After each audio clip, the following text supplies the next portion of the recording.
கண்ணு ரெண்டு வித்து புட்டு சித்திரத்தை வாங்கி வந்தேன். என்ன ஒரு முட்டாளுன்னு பட்டா போட்டான் கிளியே. கூலிக்கொரு தாலின்னா தாலியத கேலி சொன்னா. கொஞ்சங்கிளி கொத்தி புட்டா புத்தியிலே ரத்தம் வழிய. அவமான பேச்சு அதில் மனம் காயமாச்சு.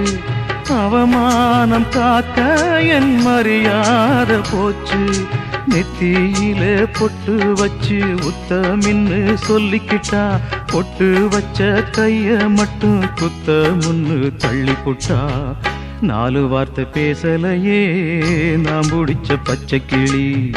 தேடி போனேன் பார்க்கலையே மாலையிட்ட மச்சு கிளி. கண்ணுக்குள்ள அழுக்கு ஏன் கண்ணாடி மேல் வழக்கு. கல்யாணந்தான் எதுக்கு அது கண்ணீராச்சு எனக்கு. நான்